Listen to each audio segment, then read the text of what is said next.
এই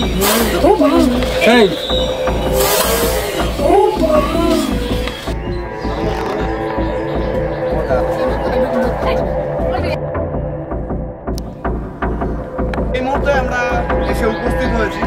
এটা হচ্ছে শালিগ্রাম ঘোষপাড়া, তাই তো? শালিগ্রাম ঘোষপাড়া। আর আমাদের এই দাদা ঘোষ, তো এই দাদা আমাদের সাথে যোগাযোগ করে। তো দেখতে পাচ্ছেন যে কালকে কিন্তু এটা যাই হোক কোনো একটা কাজের জন্য এটা কাটা হয়েছে।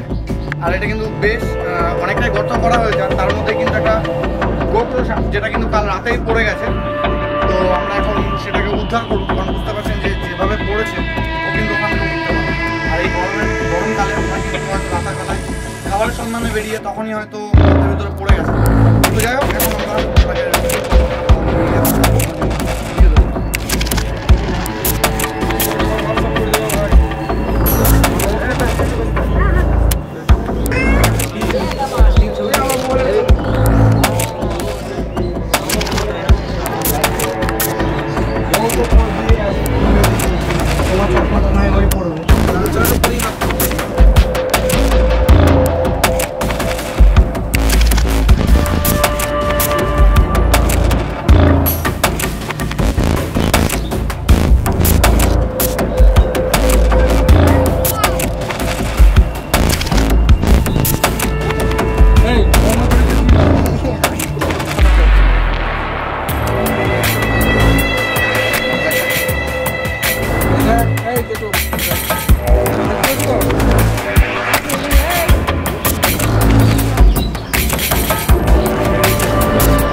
ধ্যান করে আসলে লোক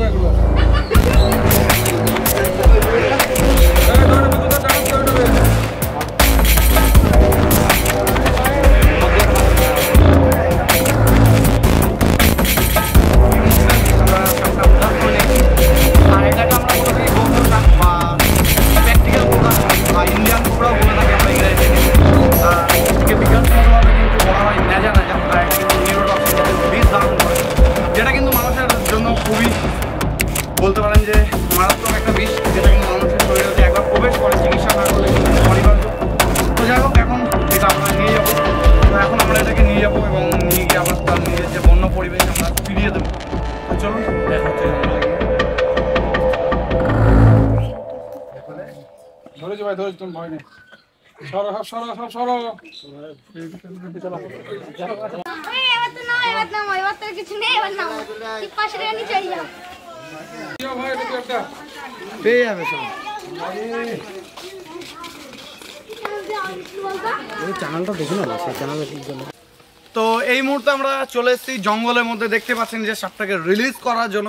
তো চলুন আমরা এখন জঙ্গলে সাপটাকে রিলিজ করে দেবো তার নিজের বন্য জীবনে, যাতে সেই সাপটাও কিন্তু তার যাতে নিজের স্বাচ্ছন্দ্যে বাঁচতে পারে, নিজের মতো করে বাঁচতে পারে এবং অবশ্যই আমাদের পরিবেশ যাতে ইকোসিস্টেমটাও ঠিক থাকে। তো চলুন আমরা এখন জঙ্গলে সাপটাকে রিলিজ করে দিই।